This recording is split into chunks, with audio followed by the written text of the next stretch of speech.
Hello crushers, welcome to day 25। आज हम पढ़ने वाले हैं वेव्स का सेकंड पार्ट। और आज हमारा लास्ट वीडियो होने वाला है ये क्लास 11 फिजिक्स का। इसके बाद हम क्लास 12 फिजिक्स स्टार्ट करेंगे इलेक्ट्रोस्टैटिक्स से। तो आज हम पढ़ने क्या क्या वाले हैं, आज हम पढ़ेंगे इंटरफेरेंस के बारे में। जब भी दो वेव्स आती हैं तो उनके बीच में कुछ इंटरफेरेंस होता है। इंटरफेरेंस में सबसे इंपॉर्टेंट चीज़ होती है कि उनके बीच में फेज डिफरेंस क्या चल रहा है। और हम समझेंगे कि फेज डिफरेंस दो तरीके से हो सकता है, या तो पोजिशन के कारण या फिर टाइम के कारण। हमारे पास ओमेगा टी और के एक्स दो टर्म्स होती हैं। तो इस वेरिएशन में किस किस तरीके के इंटरफेरेंस होते हैं जो हमें पढ़ने हैं, वो सारा पहले हम ओवरव्यू ले लेंगे। उसके बाद हम आ जाएंगे पार्ट डिफरेंस के कारण होने वाले इंटरफेरेंस पे, जिस पे बहुत सारे एग्जांपल्स बनते हैं। ये चीज़ हम यंग्स डबल स्लिट एक्सपेरिमेंट में क्लास 12 में भी पढ़ने वाले हैं, लेकिन अभी साउंड वेव्स के हिसाब से हम पढ़ेंगे। उसकी ज़्यादा डिटेल में अभी जाने की हमें ज़रूरत नहीं है, क्योंकि वेव ऑप्टिक्स में हमें उसको डिटेल में समझना ही है। फिर हम देखेंगे इंटेंसिटी किस तरीके से वेरी करती है। और उसके बाद आ जाता है reflection of waves. Reflection of waves के ऐसा ज़्यादा क्वेश्चन नहीं आता है, वहाँ पे खाली एक छोटी सी चीज़ हमें ध्यान रखनी होती है कि पाई का फेज डिफरेंस कहाँ पर आता है, वो समझेंगे। उसके बाद जो सबसे इंपॉर्टेंट चीज़ है, कोई वेव आती है रिफ्लेक्ट होकर के, फिर वहाँ पर बनती है स्टैंडिंग वेव्स। स्टैंडिंग वेव्स हमें स्ट्रिंग्स में पढ़नी है, हमें साउंड में पढ़नी है, दोनों ही हम पढ़ने वाले। सबसे पहले हम देखेंगे कि स्ट्रिंग में स्टैंडिंग वेव किस तरीके से काम करती है, कहाँ नोड होता है, कहाँ एंटी नोड होता है। उसके बहुत सारे एग्जाम्पल्स हम करने वाले हैं। उसके बाद हम देखेंगे कि कंपोजिट स्ट्रिंग में किस फैक्ट का हमें ध्यान रखना होता है, और सोनोमीटर किस तरीके से काम करता है, उसके भी कुछ एग्जाम्पल्स देख लेंगे। स्टैंडिंग वेव्स हमें साउंड में भी पढ़नी होती है, जहाँ पे हमारे पास ऑर्गन पाइप्स होते हैं, एक तरफ से ओपन या फिर दोनों तरफ से ओपन ऑर्गन पाइप्स। किस तरीके का कॉन्सेप्ट वहां पर यूज होगा, बहुत सारे एग्जांपल्स करेंगे। एंड करेक्शन क्या होता है वो भी देख लेंगे, और ये रेजोनेंस कॉलम के क्वेश्चंस किस तरीके के होते हैं, सारी चीजें हम यहाँ पर सॉल्व करने वाले हैं। फिर आ जाता है हमारा इंपॉर्टेंट टॉपिक बीट्स। बीट्स में भी फेज डिफरेंस होता है, लेकिन इस बार फेज डिफरेंस टाइम के कारण होता है। बीट्स के बहुत सारे क्वेश्चंस पूछे जाते हैं, हर तरीके के क्वेश्चन को यहाँ पर कवर कर लिया गया है। फाइलिंग और लोडिंग ट्यूनिंग फॉर्क में किस तरीके से वेरिएशन लाती है, वहां पर बीट्स किस तरीके से बनती है, सब कुछ हम देखने वाले हैं। और लास्ट में हमारा टॉपिक आ जाता है डॉपलर इफेक्ट। डॉपलर इफेक्ट के बेसिक क्या है, किस तरीके के क्वेश्चंस वहां पे बनते हैं, रिफ्लेक्शन होता है तो क्या होता है, विंड की वेलोसिटी का क्या असर पड़ता है, और लास्ट में हमारी लाइट में डॉपलर इफेक्ट किस तरीके से काम करता है, ब्लू शिफ्ट रेड शिफ्ट क्या होता है, सब कुछ इस वीडियो में हम देख लेंगे। इस वीडियो के बाद आपको कोई और वीडियो को देखने की जरूरत नहीं है। बहुत सारे इंपॉर्टेंट क्वेश्चंस, प्रीवियस क्वेश्चन, सब कुछ इसी में इंक्लूडेड है। मेरा नाम विक्रांत किरार है, और अब इस वीडियो को स्टार्ट करते हैं।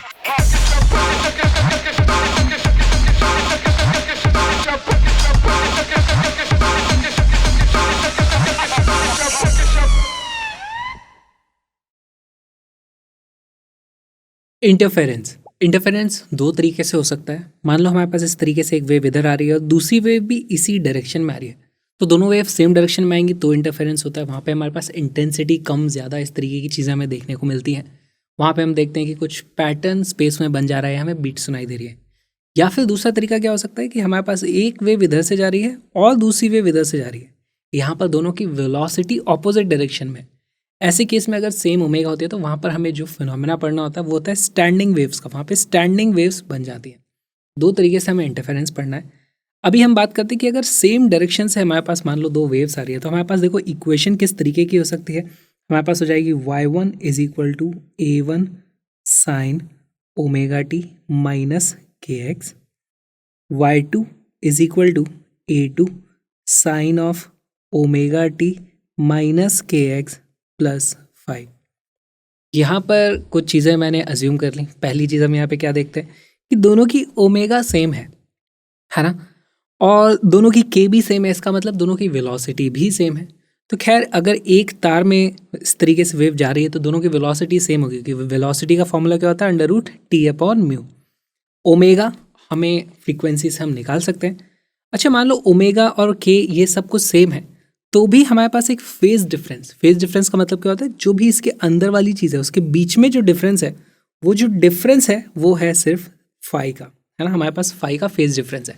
इसमें हम किस तरीके से रिजल्टेंट एम्पलीट्यूड पता कर सकते हैं, तो देखो किसी भी प्लेस की मैं बात करूं, जैसे हमारे पास इस तरीके से एक तार है, इसको बोल देता हूँ let's say x is equal to 2। इस जगह पे मैं देखना चाहता हूँ एम्पलीट्यूड की वैल्यू क्या होगी। तो देखो इन दोनों इक्वेशन में x की वैल्यू मैं 2 रख दूंगा, और किसी भी पर्टिकुलर टाइम पर t की वैल्यू भी पता चल जाएगी मुझे। डिफरेंस हो जाएगा सिर्फ फाई का। वहाँ पे हम एम्पलीट्यूड को ऐड किस तरीके से करते हैं, तो देखो मैं इस तरीके से बनाऊंगा। पहले मैं ड्रॉ कर दूंगा यहाँ पर लेट्स से ये है मेरा ए, तो इसको मैं बोलूँगा A1 है omega t minus k x पे, और उससे प्लस फाई एक्स्ट्रा पर है हमारे पास A2। तो जैसा हम SHM में देखते थे इस तरीके से ये हो जाएगा मेरे पास A2। दोनों के बीच में एंगल कितना है, ये एंगल हो जाता है फाई। अब हमारे पास जो रिजल्टेंट आने वाला है वो इन दोनों का वेक्टर सम होगा। तो वेक्टर सम आप इस तरीके से कर सकते हो, एग्जैक्टली ये हमने SHM में देखा था लास्ट क्लास में। इस तरीके से ये हो जाता है हमारा ए रिजल्टेंट का जो फॉर्मूला हमारे पास आ जाता है उसकी वैल्यू आ जाती है √ऑफ A1 का स्क्वायर प्लस A2 का square plus 2A1 A2 cos phi. यहाँ पे कॉस फाई उन दोनों के बीच में फेज डिफरेंस है, इसका फेज कुछ और है, इसका फेज कुछ और है, दोनों का डिफरेंस फाई के बराबर है। अगर मैं किसी एक पर्टिकुलर लोकेशन की बात करूँ, मान लो इस पॉइंट की बात कर रहा हूँ, एक्स वैल्यू भी दोनों के लिए फिक्स हो जाएगी, है ना। टाइम की वैल्यू भी दोनों के लिए, टाइम तो सेम है, तो ओमेगा टी वाला फैक्टर भी दोनों के लिए सेम हो जाएगा, हमेशा कैंसिल हो जाएगा, और उस पर्टिकुलर पोजीशन पे हमेशा फेज डिफरेंस फाई का रहने वाला है। तो इस तरीके से आप एम्पलीट्यूड पता कर सकते हो। अच्छा, हमारे पास इंटेंसिटी जो होती है वो प्रोपोर्शनल होती है एम्पलीट्यूड के स्क्वायर के। तो अब देखो, मैं इसी इक्वेशन को अगर दोनों तरफ स्क्वायर कर दूं तो मेरे पास यहाँ पर ए स्क्वायर आ जाएगा, इस तरफ A1 का स्क्वायर होगा प्लस A2 का स्क्वायर होगा plus 2A1 A2 cos phi, इस तरह की चीज़ मुझे देखने को मिलेगी। तो क्योंकि इंटेंसिटी एम्पलीट्यूड के स्क्वायर के प्रोपोर्शनल होती है, यहाँ से मैं क्या लिख सकता हूँ, इसको मैं स्क्वायर कर दूंगा तो इंटेंसिटी रिजल्टेंट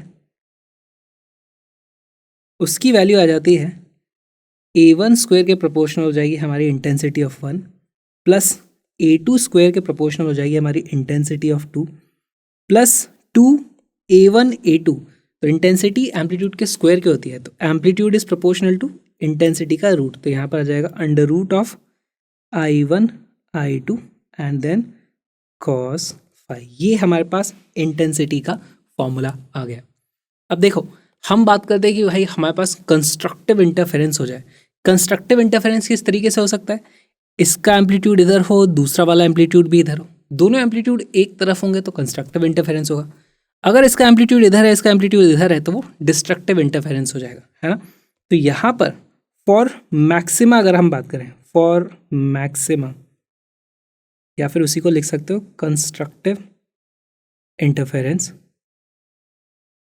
हमारे पास कंस्ट्रक्टिव इंटरफेरेंस होगा तो इंटेंसिटी मैक्सिमम होगी, यानी कि जो कॉस फाई की वैल्यू है वो +1 के बराबर होनी चाहिए। तो यहाँ से हम लिख सकते हैं cos phi is equal to +1, यानी कि फाई की वैल्यू कितनी हो जाती है 0, या फिर 2 पाई भी हो सकती है, या फिर 4 पाई भी हो सकती है, 6 पाई भी हो सकती है। इस तरीके से हमारे पास 2n पाई मैं यहाँ पर लिख सकता हूँ।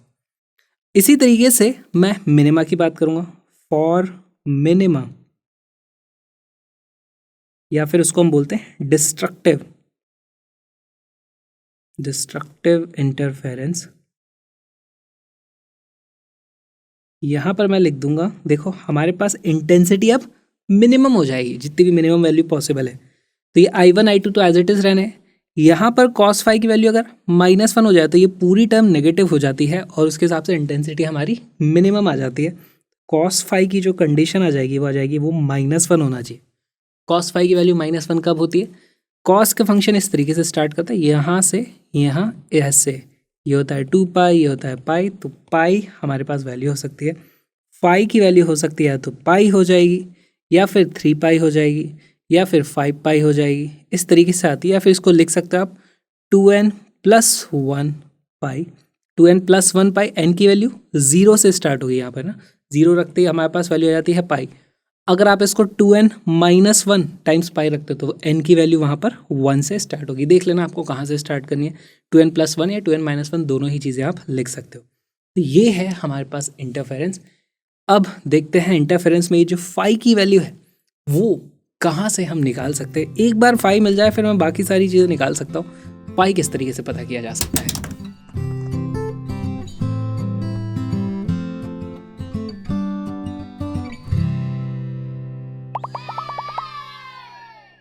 इंटरफेरेंस में हमारे पास रिजल्टेंट इंटेंसिटी का फॉर्मूला आ गया I1 + I2 + 2√I1 I2 cos of delta phi. किन्हीं भी दो वेव्स जो आ रही हैं वहाँ पर उनके बीच में जो फेज डिफरेंस है वो वैल्यू होती है डेल्टा फाई। अब ये फेज डिफरेंस हमारे पास दो कारण से हो सकता है। या तो हमारे पास सेम ओमेगा होती है या फिर डिफरेंट ओमेगा होती है। जैसे हमारे पास दो वेव्स आई, एक की इक्वेशन में होगा sine of omega t plus k x plus phi, इस तरीके से। तो दोनों में ओमेगा हो सकती है। अब दोनों में या तो सेम ओमेगा होगी या डिफरेंट ओमेगा हो सकती है, दो तरीके के केस है। अगर दोनों ही इक्वेशन में हमारे ओमेगा की वैल्यू सेम है ना, तो हमारे पास दो अलग अलग जगह से वेव आ रही होगी। और फेज डिफरेंस क्यों हो सकता है? देखो, अगर मैं इस पॉइंट की बात करूं, यहाँ से हमारे पास इस तरीके से एक वेव आएगी, एक यहाँ से हमारे पास वेव आएगी। जिस वक्त दोनों स्टार्ट हुए थे दोनों की इक्वेशन सेम थी। यहाँ से यहाँ आने में इसने कम डिस्टेंस ट्रैवल किया है, यहाँ से यहाँ आने में इसने ज़्यादा डिस्टेंस ट्रैवल किया है। तो जो डिस्टेंस के कारण फेज ऐड हो जाता है वो क्या होता है? हमारा के एक्स, राइट। तो वो इसमें ज़्यादा ऐड हो जाएगा, इसमें कम ऐड होगा। तो के एक्स के कारण हमारे पास कुछ फेज डिफरेंस आ जाएगा। सिमिलरली हमारे पास यहाँ पर देखो इस तरीके से होता है। यहाँ से साउंड वेव एक ऐसे आ सकती है डायरेक्ट, दूसरी ऐसे भी आ सकती है। अब इस वाली ने ज़्यादा डिस्टेंस ट्रैवल किया होगा तो उसमें कुछ फेज डिफरेंस आ जाएगा। और फेज डिफरेंस आ जाएगा, फिर यहाँ पर आकर के फिर से इंटरफेरेंस होगा, है ना। अलग हो जाएंगी फिर वापस से मिलेंगी। यहाँ पर एक इधर आई थी, यहाँ पर एक इधर आई थी, दोनों में यहाँ पर इंटरफेरेंस हुआ। कंस्ट्रक्टिव इंटरफेरेंस भी हो सकता है, डिस्ट्रक्टिव इंटरफेरेंस भी हो सकता है।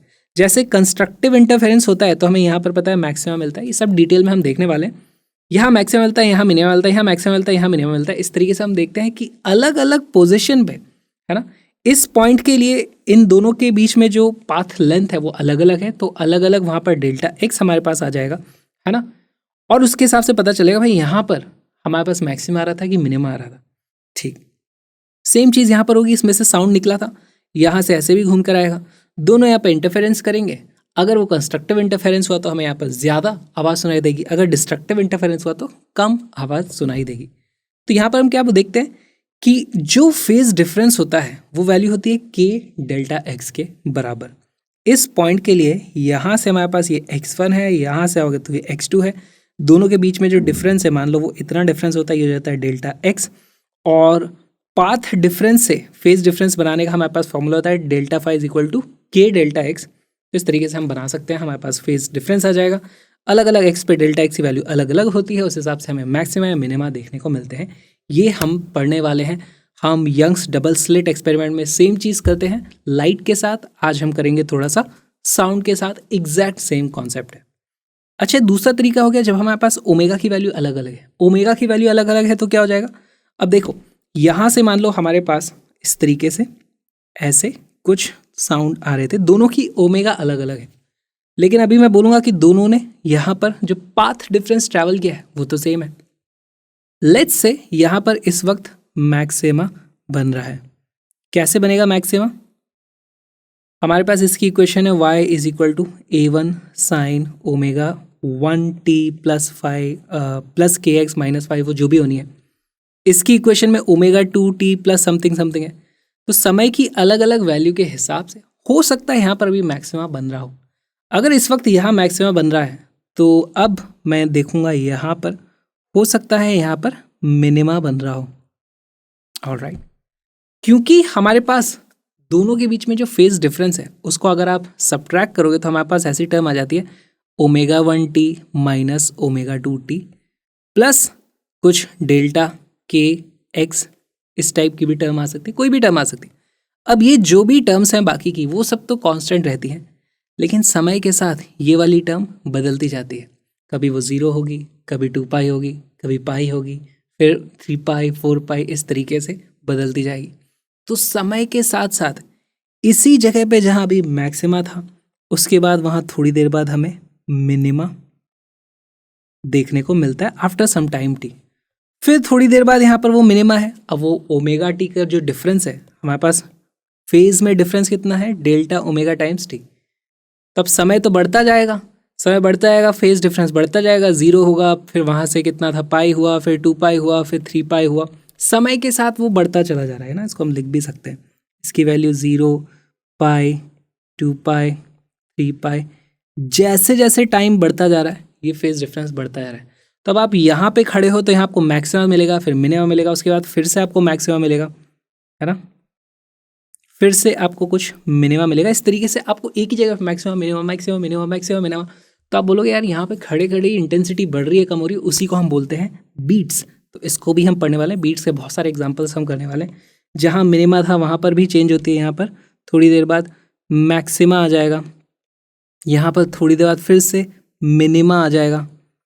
तो इसमें हम देखते क्या, आप यहाँ खड़े हो, यहाँ खड़े हो, यहाँ खड़े हो, कहीं भी खड़े हो, इस तरीके से अगर दो साउंड वेव्स हैं तो इनिशियली हो सकता है आपके बीच में कुछ फेज डिफरेंस हो, शुरुआत मैक्सिमा से हो या मिनिमा से हो, इससे फर्क नहीं पड़ता। फर्क क्या पड़ता है, किस बीट्स को आप सुन पा रहे हो, है ना। तो वो बीट की कैलकुलेशन भी हम करते हैं। फेज डिफरेंस हमारे इतने ही तरीके के हैं। अगर सेम डायरेक्शन में हमारे पास वेव्स आ रही है, ऑपोजिट डायरेक्शन में आ गई तो वहाँ पर स्टैंडिंग वेव्स बनती है, जिसको हम अलग से पढ़ लेंगे। तो ये हमारा मोटा मोटी इंटरफेरेंस है जो हमें पढ़ना है।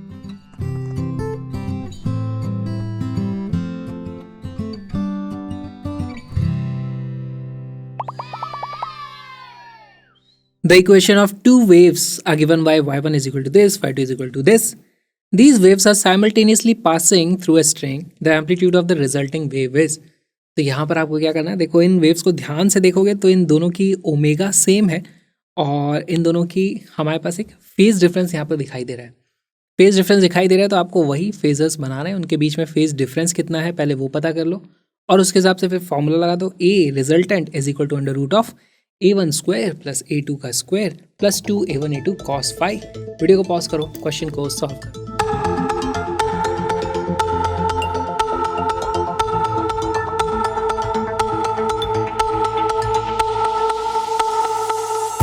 इसका करेक्ट आंसर है 2। कैसे आया पहले बताओ, इन दोनों के बीच में फेज डिफरेंस कितना है? क्या इन दोनों के बीच में फेज डिफरेंस है 3.5? तो वो गड़बड़ हो जाएगी। इन दोनों के बीच में फेज डिफरेंस है 2 पाई, भी वहाँ पर मल्टीप्लाई होगा और जो सेंटीमीटर है वो एक्चुअली y1 y2 के लिए लिखा है कि ये जो वैल्यू आ रही है वो सेंटीमीटर में आ रही है। 3.5 इंटू 2 पाई, इसकी वैल्यू कितनी आती है? यह जाता है हमारे पास 7 पाई। 7 पाई हमारे पास फेज डिफरेंस आ गया।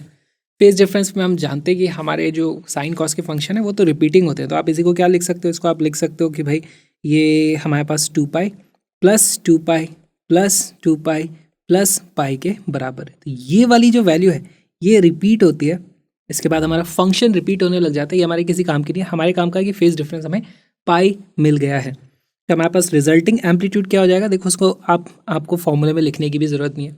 मान लो ये वाला हमारे पास था 5, है ना, ये हमने बना दिया, ये है हमारे पास 5। उसके बाद जो दूसरा है वो है हमारा 3, उसमें पाई का फेज डिफरेंस है।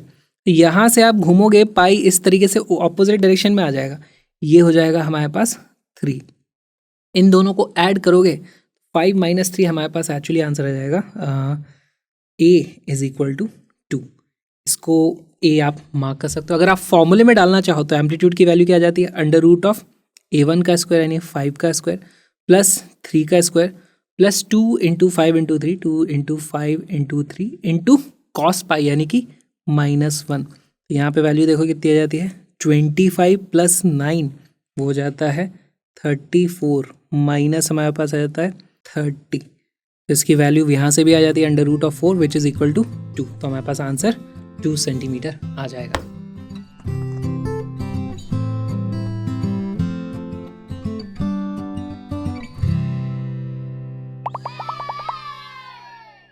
पाथ डिफरेंस के कारण हमारे पास फेज डिफरेंस कैसे आता है, हमारे पास जो इक्वेशन होती है y is equal to a sine omega t, उसमें kx की टर्म होती है।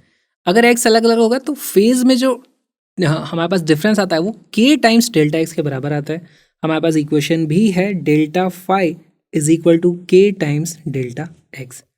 इस इक्वेशन के साथ करना क्या है, देखो इससे हमें दो तरीके की कंडीशन निकालनी है, या तो मैक्सिमा की कंडीशन पता चले या मिनिमा की कंडीशन पता चले। तो यहाँ पर मैं लिख दूंगा इस तरीके से दो केसेस, या तो हम बात करें मैक्सिमा की या फिर हम बात कर लेते हैं मिनिमा की। ऑलराइट, मैक्सिमा के लिए हम जानते हैं कि हमारे पास कंस्ट्रक्टिव इंटरफेरेंस होना चाहिए, तो हमारे पास डेल्टा फाई की जो वैल्यू होगी या तो वो 0 हो या फिर 2 पाई हो या फिर 4 पाई हो। इसी तरीके से आप इसको क्या लिख सकते हो, it is 2n pi. Similarly minima के केस में हमें पता है हमारे पास जो डेल्टा फाई की वैल्यू होनी चाहिए वो कितनी होनी चाहिए, या तो पाई हो या फिर 3 पाई हो या फिर 5 पाई हो। इसी तरीके से आप इसको क्या लिख सकते हो, 2n प्लस 1 टाइम्स पाई या फिर 2n माइनस 1 टाइम्स पाई भी लिख सकते हो, कुछ भी आप लिख सकते हो। मैं लिख देता हूँ यहाँ पे 2n plus 1 times pi, n starts from 0 1 2 इस तरीके से। ऑलराइट, अच्छा के की वैल्यू क्या होती है? के होता है हमारे पास 2π/λ। तो यहाँ पर देखो मैं इसी को लिख देता हूँ 2π/λ times delta x is equal to 2n π। यहाँ पर आप देखोगे 2π से 2π इस तरीके से कट जाएगा, हमारे पास एक कंडीशन आ जाती है delta x is equal to n times lambda. Similarly same activity हम यहाँ पर करेंगे। हमारे पास जो फेज डिफरेंस है वो क्या होता है? के डेल्टा एक्स के बराबर, के डेल्टा एक्स की वैल्यू हम लिख देते हैं 2n+1 टाइम्स पाई। के की जगह मैं लिखूँगा 2π/λ टाइम्स डेल्टा एक्स। यहाँ ध्यान से देखो पाई से पाई इस तरीके से कट जाएगा, हमारे पास कंडीशन आ जाती है delta x is equal to 2n+1 λ/2। अब एग्जांपल्स देख लेते हैं हमारे पास कैसी वैल्यू आएगी। यहाँ पे वैल्यू आएगी फॉर एग्जांपल 0 हो सकता है, लैम्डा हो सकता है, 2 लैम्डा हो सकता है, 3 लैम्डा हो सकता है। इस तरीके से हमारे पास पाथ डिफरेंस आ रहा है। यहाँ पर हमारे पास डेल्टा एक्स की एग्जांपल वैल्यू क्या हो सकती है? एन की वैल्यू 0 रख दोगे वो आ जाएगा λ/2, फिर आ जाएगा हमारे पास 3 λ/2, फिर हो जाएगा हमारे पास 5 λ/2। इस तरीके से हमारे पास अलग अलग वैल्यूज़ आ रही है। ड्रॉ करके भी देख लेते हैं। मान लो हमारे पास इस तरीके से यहाँ पे मैं वेव्स बनाऊँ। एक मेरे पास वेव है इस तरीके से, है ना, ये एक वेव हो गई। सिमिलरली यहाँ पर भी एक इस तरीके से वेव है, इस तरीके से जा रही है। अब अगर मुझे मैक्सिमा चाहिए तो मेरे पास जो दूसरी वेव होगी उसके बीच में पाथ डिफरेंस की वैल्यू 0 या लैम्डा होनी चाहिए। अगर 0 है तो देखो ये भी यहीं से इस तरीके से स्टार्ट होगी, यहीं से इस तरीके से स्टार्ट होगी, है ना। हमारे पास दूसरी वेव हम बनाएंगे लेट्स से इस कलर से, ये हमारे पास कंस्ट्रक्टिव इंटरफेरेंस हो रहा है। अगर हमारे पास डिस्ट्रक्टिव इंटरफेरेंस होता तो पार्ट डिफरेंस आता λ/2 का। ये यहाँ से स्टार्ट हुई थी, हमारी जो दूसरी वेव है वो यहाँ से स्टार्ट होगी इस तरीके से। ये देखो ये है हमारा डिस्ट्रक्टिव इंटरफेरेंस, ये इस तरीके से, ये इस तरीके से। तो ये देखो यहाँ पर साथ में मैक्सिमा आ रहा था दोनों का, तो रिजल्टेंट हमारा यहाँ पर कुछ इस तरीके से बढ़ जाएगा। दिस इज रिजल्टेंट, है ना। रिजल्टेंट हमारे पास इस तरीके से बढ़ जाता है। यहाँ पर आप देखोगे दोनों का एक इधर पीक जा रही है, एक इधर जा रही है, तो दोनों फिर आपस में कैंसिल कर देते हैं। तो ये डिस्ट्रक्टिव इंटरफेरेंस होता है, बस हमें यही देखना है।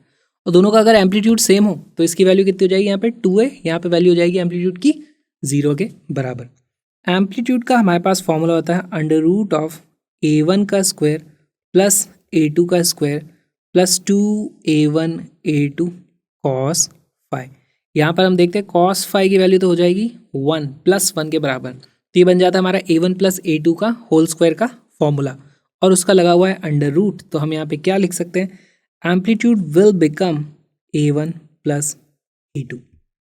सेम चीज़ आप मिनिमा में करके देखो तो वहाँ पर ये वाली वैल्यू आ जाती है -1। तो वहाँ पर जो एम्पलीट्यूड आता है, एम्पलीट्यूड की वैल्यू यहाँ पर आ जाएगी। अब की बार ये किसका फॉर्मूला बन जाएगा? A1 - A2 का होल स्क्वायर, और ऊपर से √ लगा हुआ है। तो ये वाली वैल्यू बन जाती है हमारे पास A1 - A2। अब यहाँ पर ध्यान देना A1 - A2 यहाँ पर आया है, लेकिन अगर A2 की वैल्यू बड़ी हुई तो वैल्यू तो नेगेटिव हो जाएगी। तो एम्पलीट्यूड नेगेटिव नहीं होता है, इसीलिए हम वहाँ पर इस तरीके से मॉड लगा देते हैं। सेम काम कर लेते हैं इंटेंसिटी के लिए। इंटेंसिटी का फॉर्मूला क्या था? I1 + I2 + 2 √I1 I2 times cos phi। अब भाई मिनिमा में हमारे पास ये वाली वैल्यू आ जाती है -1 के बराबर। जैसे ये वाली -1 के बराबर आ गई वैल्यू, आप इसको इस तरीके से देखो, ये √I1 का स्क्वायर है, ये √I2 का स्क्वायर है ना। तो ये हमारे पास बन जाता है फॉर्मूला I = √I1 - √I2 का स्क्वायर। सिमिलरली हमारे पास यहाँ पर इस केस में इंटेंसिटी का फॉर्मूला आ जाएगा, वहाँ पर ये वाली वैल्यू +1 हो जाती है इस जगह पे, है ना। वो फॉर्मूला बन जाता है this is equal to √I1 + √I2 का होल स्क्वायर।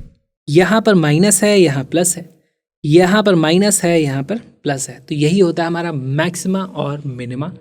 काम की चीज़ यहाँ पर क्या है कि जब भी कंस्ट्रक्टिव इंटरफेरेंस होगा तो हमारे पास मैक्सिमा होगा, वेवलेंथ्स मैच कर जाती है हमारे पास, या फिर अगले वाले पे होती है। इसीलिए हमारे पास जो पार्ट डिफरेंस आता है वो सीधे सीधे n लैम्डा के बराबर आता है। डिस्ट्रक्टिव इंटरफेरेंस में हमारे पास path difference odd multiple of λ/2 होता है ना, या तो λ/2 या 3 λ/2 या 5 λ/2। सिमिलरली हमारे पास यहाँ पर फेज डिफरेंस पाई, 3 पाई, 5 पाई इस तरीके का होगा। यहाँ पर हमारे पास 0, 2 पाई, 4 पाई इस तरीके का होगा। ये बहुत इंपॉर्टेंट ये दोनों रिजल्ट्स हैं।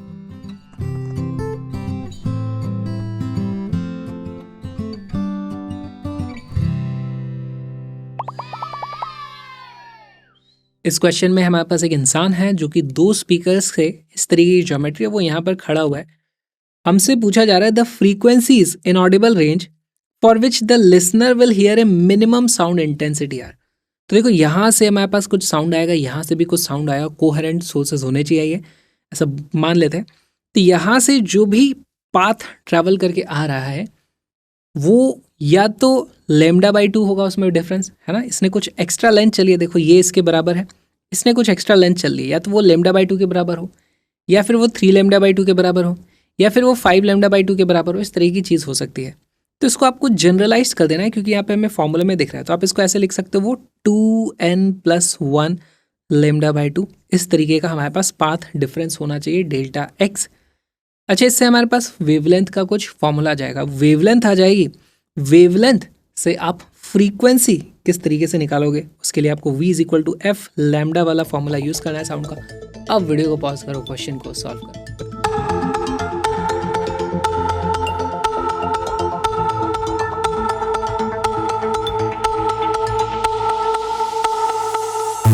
इसका करेक्ट आंसर है सी। कैसे आया, पहले तो देखो पार्ट डिफरेंस देखते हैं। यहाँ से यहाँ तक इस राइट एंगल ट्राइंगल में ये देखो 3.2 है, ये 2.4 है, इसको मैं डायरेक्टली लिख सकता हूँ दिस इज 0.8 इंटू 4, ये है 0.8 इंटू 3। तो ये वाला जो डिस्टेंस आने वाला है वो आ जाएगा हमारा 0.8 into 5 which is equal to कितना हो जाता है 4 मीटर के बराबर। दोनों के बीच में यहाँ से जो पाथ डिफरेंस है डेल्टा एक्स की वैल्यू कितनी आ जाती है वो हमें देख के पता चल रहा है, वो है 4 - 3.2 इज इक्वल टू 0.8 मीटर। अब हमारे पास पहली बात तो अलग अलग फ्रीक्वेंसीज आएंगी, है ना। तो किसी फ्रीक्वेंसी के लिए यही 0.8 मीटर का जो डिफरेंस है वो λ/2 होगा, किसी और फ्रीक्वेंसी के लिए वो हो जाएगा हमारा 3 λ/2 के बराबर, किसी और फ्रीक्वेंसी के लिए वही चीज़ होगी 5 λ/2 के बराबर। देखो यहाँ पे मैं जनरलाइज लिख सकता हूँ डेल्टा एक्स यानी कि 0.8 metre is equal to 2n+1 times λ/2। यहाँ से मुझे लेमडा की अलग अलग वैल्यूज पता चल सकती हैं, लेकिन मुझसे लेमडा नहीं पूछा है, मुझसे तो फ्रीक्वेंसी पूछी है। तो देखो हमारे पास एक और इक्वेशन होती है v is equal to f times lambda, हमसे पूछे फ्रीक्वेंसी, तो फ्रीक्वेंसी का फॉर्मूला आ जाएगा v divided by lambda. Lambda denominator में आ रहा है, तो इसी को मैं पहले तो सिंप्लीफाई कर लेता हूँ। यहाँ से देखो मुझे 1/λ की जो वैल्यू आती है वो आ जाती है 2n+1 डिवाइडेड बाई 2 इंटू 0.8, है ना। ये हमारे पास 1/λ आ गया। इसी वैल्यू को आप यहाँ पर रख दोगे, यहाँ से हमारे पास जो फ्रीक्वेंसी का फॉर्मूला हो जाएगा, वेलोसिटी की वैल्यू है 320 metre per second multiplied by 2n+1 divided by 2 into 1.8 होता है 1.6। इस तरीके से यहाँ से 1.6 से ये कट जाता है हमारे पास 200 टाइम्स, और हमारे पास वैल्यू आ जाती है frequency is equal to 200 into 2n+1। Option number C is are correct answer. N की अलग अलग वैल्यूज़ के लिए हमें कुछ फ्रीक्वेंसीज मिलती चली जाएंगी, और वो सभी फ्रीक्वेंसीज का अगर साउंड दोनों से निकलता है तो यहाँ पर मिनिमा सुनने को मिलेगा।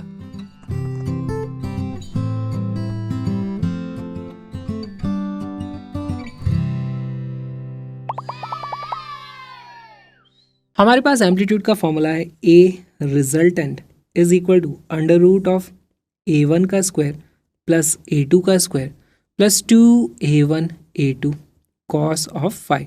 अब यूजुअली देखो हमारे पास क्या होता है, दोनों a1 और a2 अक्सर सेम होते हैं, कॉस फाई की वैल्यू अलग अलग हो सकती है डिपेंडिंग अपॉन क्या क्या लोकेशन है। तो उस केस में इस फॉर्मूले को हम थोड़ा सा सिंप्लीफाई कर लेते हैं।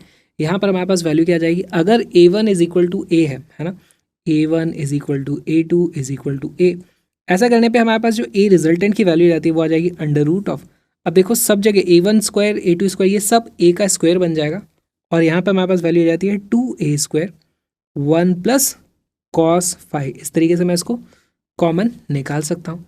यहाँ पर इसको मैं लिख सकता हूँ this is equal to a times √ऑफ 2 इंटू 1 प्लस कॉस फाई को हम क्या लिख सकते हैं, इसको हम लिख सकते हैं 2 कॉस स्क्वायर फाई बाई 2।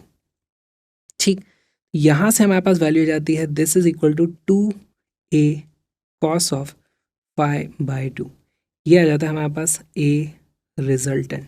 हमारे पास एम्पलीट्यूड का फॉर्मूला आ गया रिजल्टेंट। अच्छा, मैक्सिमम एम्पलीट्यूड कब हो सकता है? जब हमारे पास कंस्ट्रक्टिव इंटरफेरेंस हो। तो मैं लिखूंगा एम्पलीट्यूड की जो मैक्सिमम वैल्यू आने वाली है वो आ जाएगी हमारे पास 2a के बराबर, जब cos π/2 की वैल्यू कितनी हो जाएगी हमारे पास 1 के बराबर। कोई बता सकता है एम्पलीट्यूड की मिनिमम वैल्यू कितनी होगी? एम्पलीट्यूड की मिनिमम वैल्यू जब ये मिनिमम हो जाए यानी कि -1 तो -2a, नहीं ऐसा नहीं होता। एम्पलीट्यूड हमेशा पॉजिटिव ही हम लेते हैं, है ना। तो हमारे पास यहाँ पर इसकी मिनिमम वैल्यू एक्चुअली 0 हो जाएगी, ठीक है। तो यही हमें समझना था। सेम चीज़ हमें करनी है इंटेंसिटी के लिए। अब इंटेंसिटी के लिए भी आप ये सब डिराइव कर सकते हो या फिर हम सीधे सीधे इसका स्क्वायर कर लेंगे। क्यों? क्योंकि इंटेंसिटी एम्पलीट्यूड के स्क्वायर के बराबर होती है। चलो इसको आप स्क्वायर कर लो। तो हमारे पास लेफ्ट हैंड साइड पे पहले तो हम लिख देते हैं intensity is proportional to amplitude का स्क्वायर। तो एम्पलीट्यूड का स्क्वायर इसका मैक्सिमम करेंगे तो हमें कुछ इंटेंसिटी मिलेगी। Intensity resultant will be equal to, इस तरफ स्क्वायर करोगे, है ना, इसका स्क्वायर करोगे, ए स्क्वायर से हमें प्रोपोर्शनैलिटी में इंटेंसिटी रिजल्टेंट मिलेगी। इसके स्क्वायर से हमारे पास 2 का स्क्वायर हो जाता है 4। एम्पलीट्यूड ओरिजिनल का स्क्वायर हो जाएगा वो हमारी ओरिजिनल इंटेंसिटी जो भी थी, और ये कॉस का हमारे पास हो जाएगा कॉस स्क्वायर π/2, इस तरीके से। ऑलराइट, अब ये देखो बहुत ही इंपॉर्टेंट हमारे पास रिजल्ट आ गया है। यहाँ से इंटेंसिटी की मैक्सिमम जो हमें वैल्यू मिल रही है वो कितनी आ जाएगी? वो आ जाएगी इसकी वैल्यू 4 टाइम्स आई के बराबर। इंटेंसिटी की मिनिमम जो वैल्यू आ जाती है वो आ जाती है 0। अब ये रिजल्ट इंपॉर्टेंट क्यों है, पहले इसको फील करने की कोशिश करते हैं।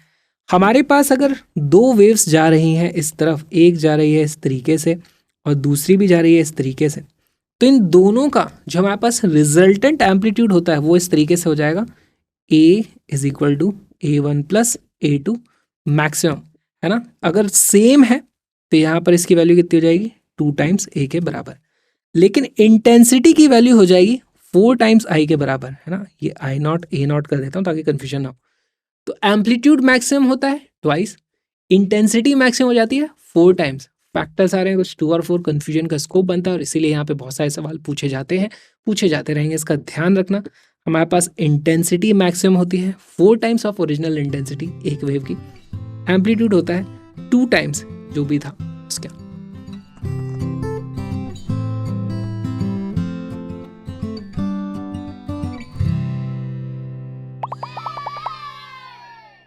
Reflection of a pulse.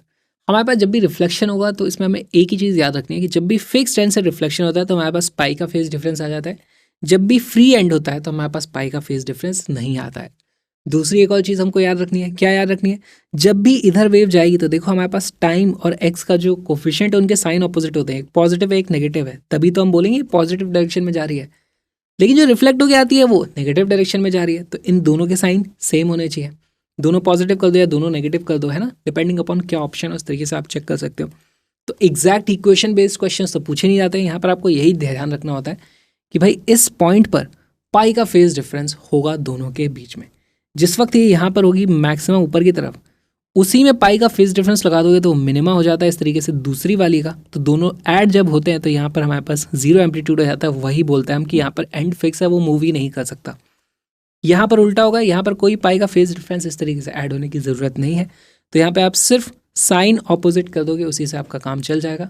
Obviously आपको कंडीशंस मैच करानी पड़ेगी। लेट्स से यहाँ पर x की वैल्यू 0 है तो उसके हिसाब से आपको देखना पड़ेगा कि यहाँ पर x की वैल्यू रखने पे 0 दोनों में अगर रख देते हैं तो फिर हमें पाई का फेज डिफरेंस इस तरीके से हम डायरेक्टली ऐड करके आंसर निकाल सकते हैं। फिर इक्वेशन बेस्ड सवाल नहीं आते।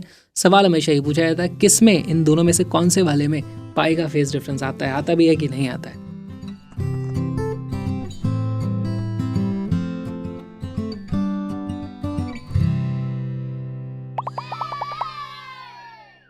रिफ्लेक्शन ऑफ वेव हमारे पास 2 तरीके के होते हैं, हार्ड रिफ्लेक्शन और सॉफ्ट रिफ्लेक्शन। तो देखो इनमें डिफरेंस क्या है, हमने देखा था वो भी एक हार्ड रिफ्लेक्शन और एक सॉफ्ट रिफ्लेक्शन ही था।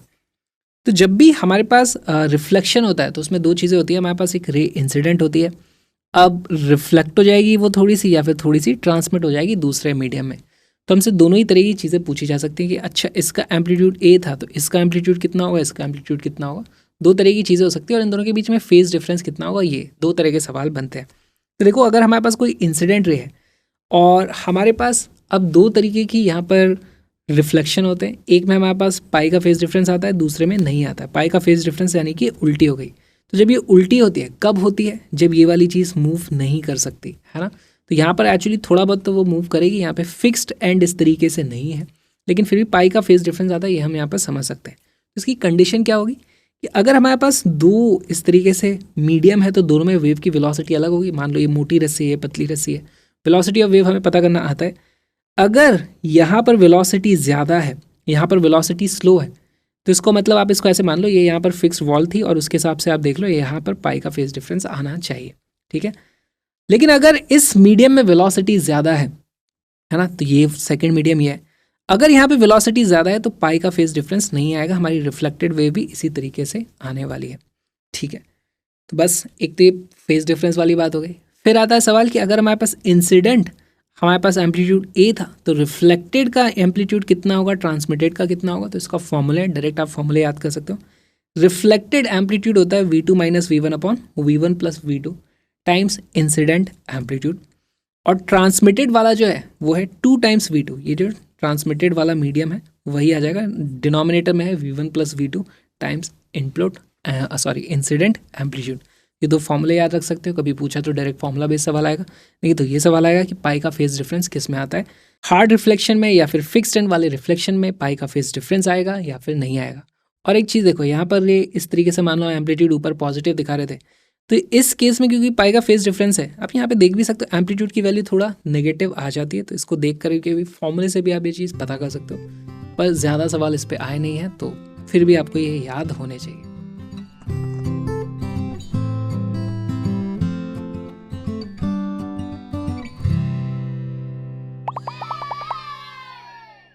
स्टैंडिंग वेव, इसकी इक्वेशन भी देखेंगे, लेकिन पहले फील कर लेते हैं होता क्या। मान लो हमारे पास एक वेव इस तरीके से जा रही थी, इस तरीके से, और उसका रिफ्लेक्शन होता है यहाँ पर इस तरीके से, और वो वापस आती है। तो एक इधर जा रही थी, एक इधर आई थी, दोनों का सेम हमारे पास एम्पलीट्यूड है, सेम हमारे पास ओमेगा है, वहाँ पर हमारे पास स्टैंडिंग वेव्स बन सकती हैं। और ये जब स्टैंडिंग वेव बनती है तो हमारे पास होता है कि इस तरीके से आप देखोगे, न वेव आपको इधर जाता हुआ दिखेगा ना इधर जाता हुआ दिखेगा, आपको वो देख रस्सी यूँ इस तरीके से ऊपर नीचे यहाँ पे थी, थोड़ी देर बाद वो सीधी हो जाएगी, थोड़ी देर बाद वो नीचे हो जाएगी, फिर थोड़ी देर बाद फिर से सीधी हो जाएगी, इस तरीके से होगी। हर एक पार्टिकल की बात करें तो पार्टिकल अभी भी इस तरीके से SHM करते हैं, अभी भी पार्टिकल इस तरीके से SHM करते हैं। लेकिन कुछ पार्टिकल्स होते हैं, जैसे इसका कोई एम्पलीट्यूड नहीं होगा, ये अब SHM नहीं कर रहा है, ये भी SHM नहीं कर रहा है, ये भी SHM नहीं कर रहा है, ये भी SHM नहीं कर रहा है। इस पार्टिकल की बात करूँगा तो ये मैक्सिमम एम्पलीट्यूड के साथ SHM कर रहा है, ये भी मैक्सिमम एम्पलीट्यूड के साथ SHM कर रहा है, और ये वाले का एम्पलीट्यूड थोड़ा कम है, ये भी SHM कर रहा है, ये भी SHM कर रहा है। तो अब हमारे पास अलग तरीके से SHM यहाँ पर हो रहे हैं, सभी की ओमेगा वही रहने वाली है, लेकिन यहाँ पे हम कुछ चीज़ें डिफाइन कर देते हैं। जो पॉइंट्स अब SHM नहीं कर रहे हैं उनको हम बोल देते हैं कि वो हमारे नोड हैं, और जिनका मैक्सिमम एम्पलीट्यूड होता है उनको हम बोल देते हैं भाई वो हमारे एंटी नोड्स हैं, वो सबसे ज़्यादा मूव करते हैं। दूसरी चीज़ यहाँ पे हम देखते हैं कि अगर इनिशियली मेरे पास एम्पलीट्यूड A था, एम्पलीट्यूड की मैक्सिमम वैल्यू जो अब हो जाएगी वो हो जाती है 2 टाइम्स A। वो किसका एम्पलीट्यूड होगा? इस वाले पार्टिकल का, है ना। ये यहाँ पे मैं इस तरीके से ड्रॉ कर देता हूँ। यहाँ पर हमारे पास और एक चीज़ है, इसको अगर हमारी वेवलेंथ की बात करें तो वेवलेंथ कितनी बड़ी होगी? यहाँ से यहाँ तक ये हमारे पास पूरी की पूरी वेवलेंथ थी, एक वेवलेंथ के बराबर, है ना, इस तरीके से। और ये जो है देखो, ये एक लूप जैसा दिख रहा है, तो इसको बेसिकली एक लूप लेंथ बोलते हैं। हमारे पास this becomes a loop length, और लूप लेंथ की वैल्यू हमेशा λ/2 के बराबर आ जाएगी, ठीक। और एक चीज़, एक लूप के अंदर अगर बात करूँ, इसको अगर मैं एक लूप बोल रहा हूँ तो इसमें जितने भी पार्टिकल हैं सबके सब सेम फेज में होते हैं, यानी कि सब एक साथ ऊपर जाते हैं, सब एक साथ नीचे आते हैं, सब एक साथ नीचे आते हैं, सब एक तरफ इधर जाते हैं। तो in one loop every particle is in same phase, है ना, all are in phase in one loop. और एक और चीज़, जिस वक्त ये वाले पार्टिकल ऊपर जा रहे होते हैं उस वक्त नेक्स्ट लूप के पार्टिकल नीचे आ रहे होते हैं, उसके भी नेक्स्ट लूप वाले फिर से ऊपर जा रहे होंगे। तो जो अलग अलग लूप्स हैं वो आउट ऑफ फेज चल रहे होते हैं, और उनके बीच में फेज डिफरेंस कितना होता है ये भी सवाल पूछा जा सकता होता है पाई का। जिस वक्त ये ऊपर जाएगा उस वक्त ये नीचे आएगा, जिस वक्त ये इस तरफ एक्सट्रीम पे होगा उस वक्त ये वाला इस तरफ एक्सट्रीम पर होगा। तो यहाँ पर हम ये भी देख सकते हैं, alternate loops are loops are out of phase, या फिर इसी को आप लिख सकते हो delta phi is equal to pi. ठीक है, इसको आपको ऐसे समझना है, एक लूप जब ऊपर जाता है तो हमारा जो दूसरा लूप है वो नीचे जा रहा होता है। इस तरह की चीज़ हमें देखने को मिलती है। अब देखते हैं इसकी इक्वेशंस किस तरीके से बनेंगी।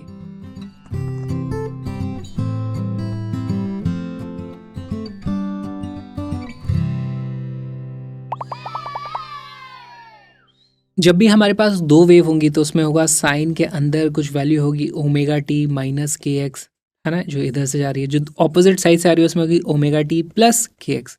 फिर यहाँ पे आप, अच्छा साइन के अंदर है, इनको आप दोनों को ऐड करोगे तो आपको कुछ इस तरीके की हमेशा इक्वेशन मिलेगी, y is equal to 2a0, है ना। अगर इसका एम्पलीट्यूड a0 था, इसका भी एम्पलीट्यूड a0 था, तो 2a0 हो जाएगा। फिर साइन ऑफ के एक्स प्लस समथिंग और plus sign of omega t plus something. ये 5 5 2 की वैल्यू अलग अलग आ सकती हैं और ज़्यादा कॉम्प्लिकेटेड इनमें सवाल हमें करने नहीं होते। हमें यूजुअली जो इक्वेशन मिलेंगी वो इस तरीके की हो जाएंगी, y is equal to 2a0 sine के एक्स कॉस ओमेगा टी, या फिर कॉस के एक्स साइन ओमेगा टी। हमारे काम की बस इस तरीके की इक्वेशन है।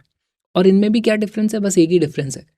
इसमें ये डिफरेंस है कि x की वैल्यू जीरो रखते ही साइन के x पूरा जीरो हो जाता है, यानी कि y की वैल्यू हमेशा जीरो रहेगी x इक्वल टू जीरो पे। इसका मतलब मैं क्या बोलूँगा, x is equal to zero पे मेरे पास एक नोड है ना। तो अगर मेरे पास इस तरीके से कोऑर्डिनेट सिस्टम है तो x is equal to zero यहाँ पर नोड रहेगा। बस मुझे यहाँ से ये पता चल रहा है, ठीक है। अगर y की वैल्यू आती है 2a0 cos के एक्स साइन ओमेगा टी, इसमें मुझे क्या पता चलता है, x की वैल्यू जीरो रखने पे ये वाली वैल्यू तो हो जाती है 1, ये वाली वैल्यू 1 हो गई, मतलब एम्पलीट्यूड मैक्सिमम हो रहा है। इसका मतलब x is equal to zero पर एंटी नोड है। तो इस तरीके की सिचुएशन हमें देखने को मिलेगी। x is equal to zero पे देखो एंटी नोड है, मैक्सिमम यहाँ पर SHM का एम्पलीट्यूड होता है। अच्छा, इन इक्वेशन को दोनों को ध्यान से देखो। इसमें जो kx वाली टर्म है वो इसके साथ क्लब हो रखी है 2a0 के साथ, ये एम्पलीट्यूड वाला फैक्टर है और ये SHM वाला फैक्टर है ना। इसके कारण टाइम के साथ वेरिएशन आता है। ये पोजीशन के कारण, जैसे यहाँ से इस पार्ट पे मैं चले जाऊँ, इस पर्टिकुलर x पे एम्पलीट्यूड की जो वैल्यू है वो मुझे पता चलेगा 2a0 साइन के एक्स इस टर्म से, ठीक है। और उसके बाद उस एम्पलीट्यूड के हिसाब से वो पार्टिकल ऊपर नीचे हो रहा है, कॉस ओमेगा टी टाइम के साथ ऊपर नीचे इस तरीके से हो रहा है। तो ये हम यहाँ पे समझते हैं, ये एम्पलीट्यूड वाला पार्ट हो गया, ये SHM वाला पार्ट हो गया। ये एम्पलीट्यूड है, ये उसके ऑसिलेटरी पार्ट हो गया, ये हमें समझना है।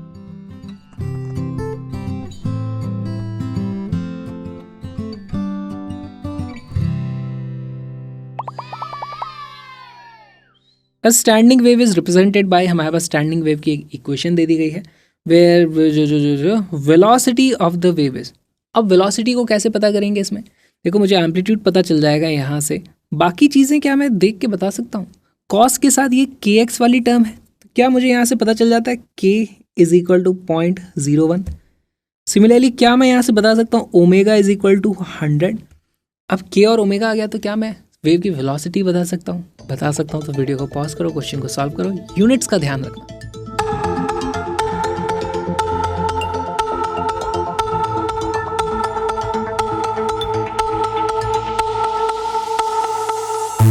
का करेक्ट आंसर है ए। हमारे पास देखो सारी की सारी ये चीज़ें एक्चुअली ऐसा यूनिट में है, क्योंकि ये जो x मल्टीप्लाई हो रहा है वो मीटर में है, तो ये भी हमारा पर मीटर होगा, है ना। ये जाएगा हमारा रेडियन पर मीटर और ये है हमारी रेडियन पर सेकंड। तो यहाँ से हमारे पास वेलोसिटी आ जाती है omega upon k, which is equal to 100 divided by 0.01, which is equal to 10⁴ metre per second. Option A is our correct answer. सवाल में मॉडिफिकेशन किया जा सकता है। बताओ अगर ये दो वेव एक जैसे आ रही थी, उनसे स्टैंडिंग वेव बनी है, तो original amplitude of one wave कितना रहा होगा। तो मैं लिख सकता हूँ A0, जो ओरिजिनल रहा होगा वो रहा होगा हमारा A डिवाइडेड बाय 2 के बराबर, क्योंकि यहाँ पर हमारी इक्वेशन के हिसाब से 2A0 आता था, है ना, जो भी ओरिजिनल एम्पलीट्यूड होता था। तो ये भी हम बता सकते हैं।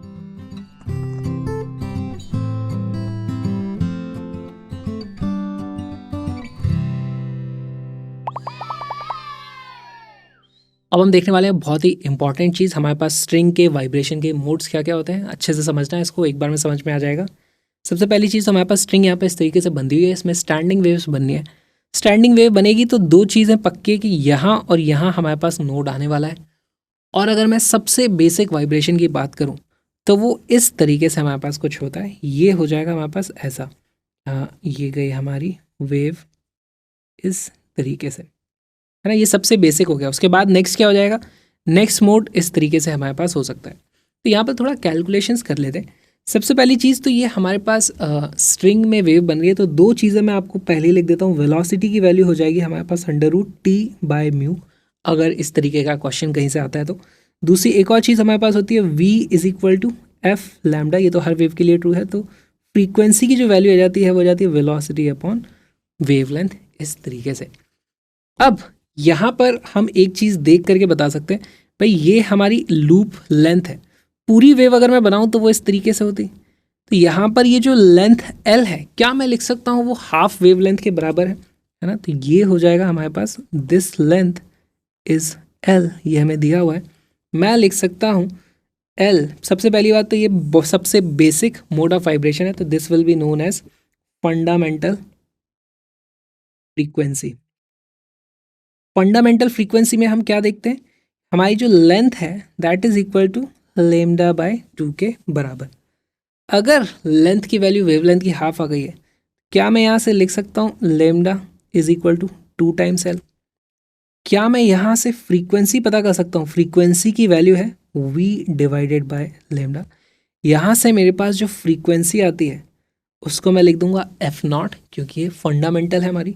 f0 की वैल्यू हो जाती है v/2L।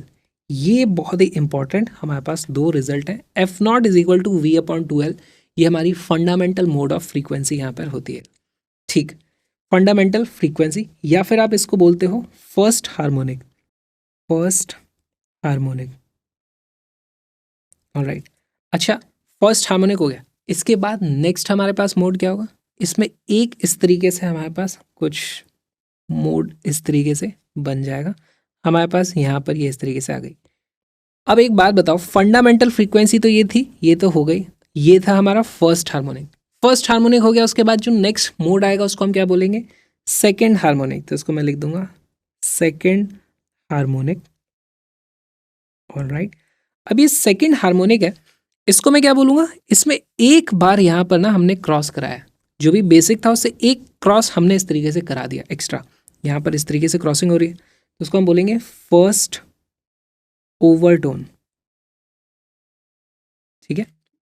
अब यहाँ पर कैलकुलेशन किस तरीके से होंगी, यहाँ पर ये जो लेंथ है अब की बार वो वेवलेंथ के ही बराबर है। तो L=λ मैं यहाँ पर लिख सकता हूँ। फ्रीक्वेंसी की वैल्यू कितनी आ जाएगी, v/L, है ना। फ्रीक्वेंसी होती है हमारे पास v/λ, लैम्डा लेंथ के बराबर है v/L। लेकिन इसको मैं इस तरीके से याद ना रख के, इसको मैं याद रखूँगा, देखो जो हमारी फंडामेंटल फ्रीक्वेंसी थी उसकी ट्वाइस नहीं हो गई है। फ्रीक्वेंसी की वैल्यू हो जाती है 2 टाइम्स f0। ये अगेन हमारे पास बहुत ही इंपॉर्टेंट रिजल्ट आ गया। ठीक, अब तीसरा मोड पे जाएंगे हम, तीसरा मोड ऑफ वाइब्रेशन, तो उसको मैं बोलूँगा थर्ड हार्मोनिक, है ना। और वो हो जाएगी हमारी सेकेंड ओवरटोन। सेकेंड ओवरटोन किस तरीके से बनेगा, देखो फंडामेंटल में सबसे बेसिक हमने वाइब्रेशन कराया इस तरीके से, फिर उसके बाद एक बार क्रॉस कराया। अब के बाद सेकंड में हम 2 बार इस तरीके से क्रॉस करा देंगे, तो हमारे पास ये बन जाता है, देखो इस तरीके से ये थी हमारी फंडामेंटल फ्रीक्वेंसी।